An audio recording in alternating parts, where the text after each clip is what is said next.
Welcome everyone to the Actionable Social Media in the Contact Center webinar. My name is Sabrina Baksh and I will be your host today. It's my pleasure to introduce your presenter, Rob McDougall from UpstreamWorks Software. UpstreamWorks Software is an enterprise solution provider that gives you accountability and control over all of your customer interactions.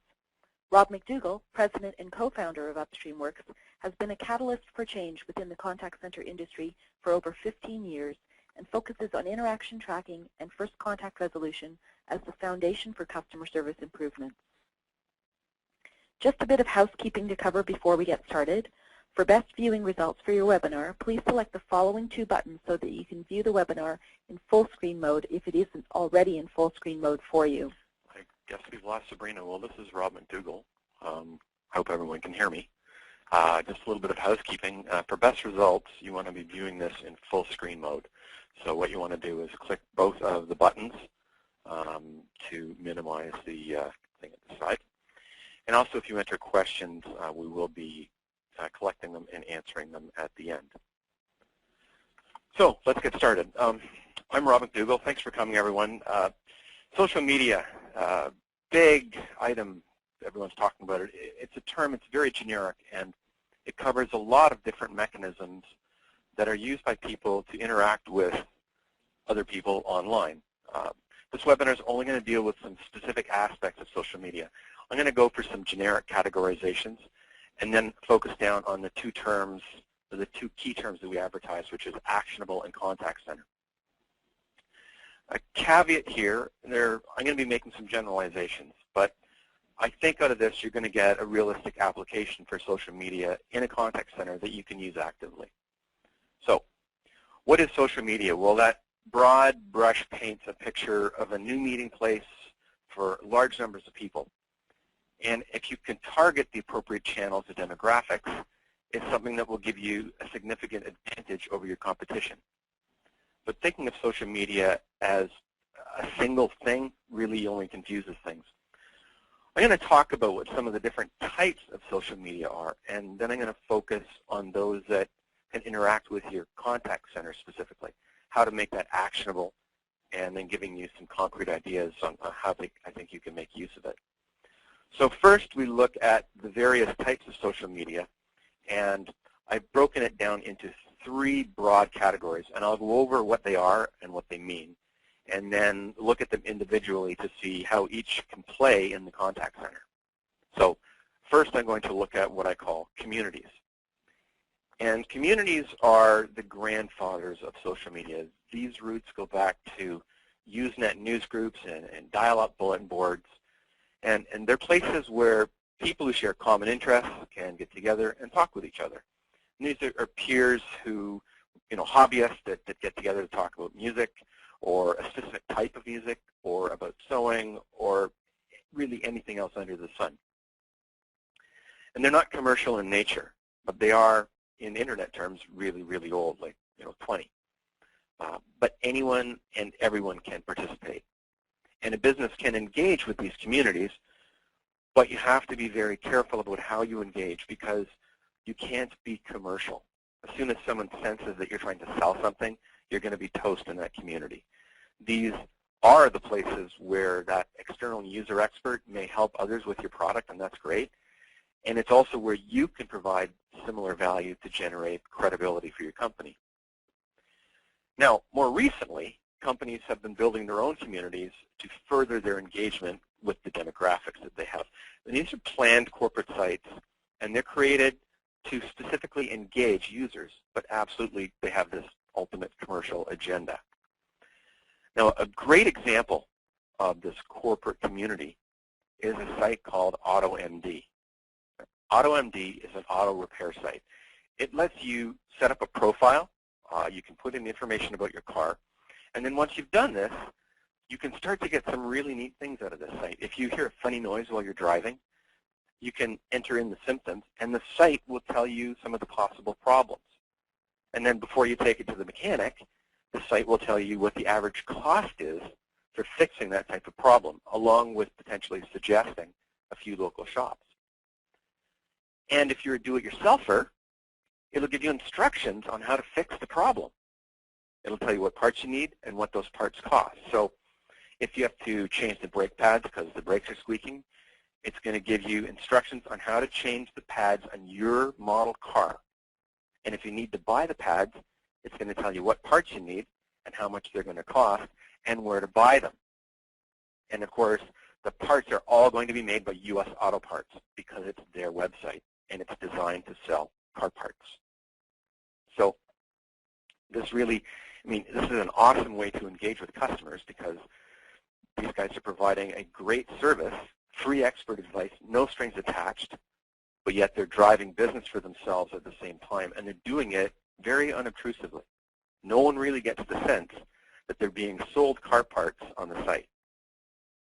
So although it is U.S. Auto Parts, it is a commercial site, but it doesn't come across as commercial because there is so much value that is being provided to the end user. So let's take a look at a second type of social media, and I'm going to call this one Advertising 2.0. And it's outreach to the customer with some form of advertisement 2.0 tools. And I'll dispose of the generalities here. To all intents and purposes, this is Facebook. And it's an environment where people interact with each other, but it's also an environment where it's increasingly difficult for a business to see what's going on in any meaningful way. So companies here like Rogers Communications in Canada, someone who's on the leading edge in social media, place interactive advertisements up here to entice people to click that like button. And this is really an ad that tries to get active engagement from the end user. And clicking the like button, that's the goal, because then Rogers can get more direct information about the user and start to target its offers and interact much more closely. But it is, make no mistake, this is advertising in its purest form. So this brings us to the third type of social media, which is blogging. And blogging extends from blogs that are created by the professional writers at the Washington Post to microblogs that are created by millions of people using Twitter or commenting on a YouTube channel or public wall posts on Facebook. From a contact center view, it's this microblogging that is most important because that's the one that's most interactive. Standard blogging, it's new media. It's, let's call it the evolution of newspapers.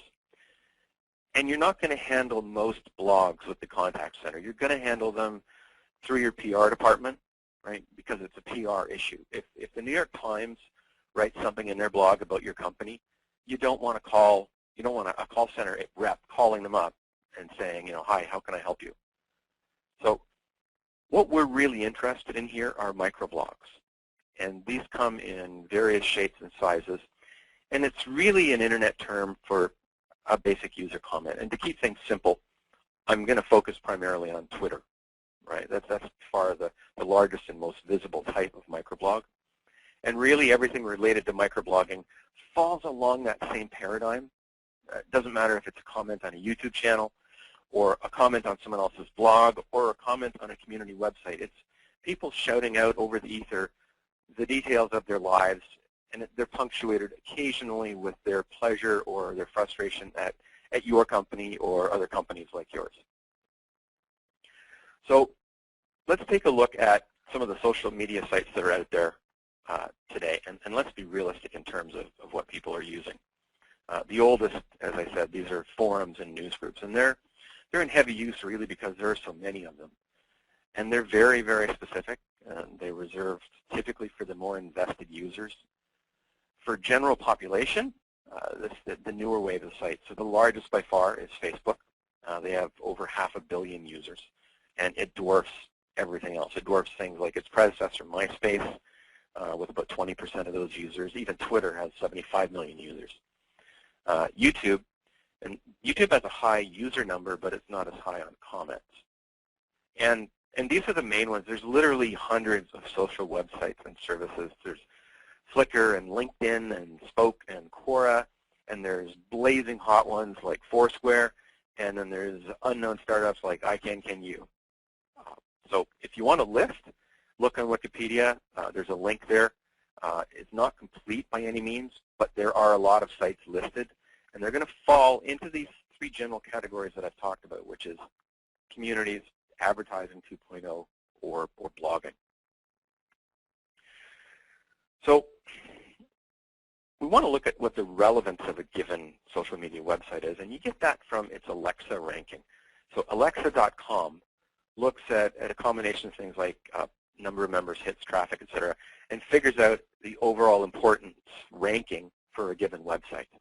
Okay, so Facebook is number 2.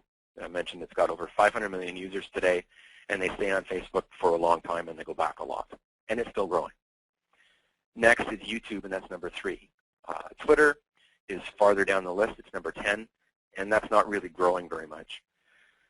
LinkedIn, which is the largest B2B site, that's number 18. And then MySpace, even though it actually has a larger user base than Twitter does, it's number 60, and it's falling fairly fast. When I actually put the webinar together, the slides together, it was 53, and a week ago, so now it's dropped to 60, and it may be below that now. And then there are the other numbers that I've shown down below, and feel free to check them out at alexa.com. But remember that these are generic ratings about general access to websites, and the sites that you may need to interact with may not be the most popular, depending on your specific demographics. And I will leave it as an exercise to use a reader to find out. You can go Google, which is the #1 Alexa rating. So let's put a bow on that section. Basically, that's a quick overview of the social media types that are around today, and let's move on to the next section, and let's look at the contact center.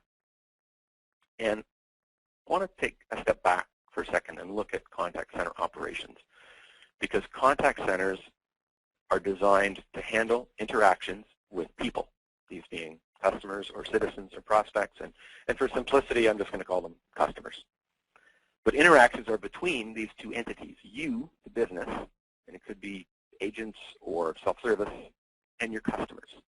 And they may be inbound interactions, customer-initiated. They may be outbound interactions. So, inbound contact centers, customers are contacting you directly, or you might be doing telemarketing or some kind of proactive outreach to your customers. But the important thing here is that there's an interaction. It's taking place between two people, or, as I said, the customer of your website. It doesn't matter if the channel is between these two elements. And the purpose of the contact center is to support these types of interactions. It's not, your contact center is not designed to build websites. It's not designed to monitor cyberspace or create online ads. So if we start to look at how your contact center interacts with the various types of social media, we can quickly simplify some of the things that you need to be doing. So communities, they're kind of like an online meeting, or maybe like a focus group. If you've built a corporate community, they're definitely a focus group for your business. So if you could get a bunch of interested people together in a room to talk about what's important to them, that would be great feedback for you.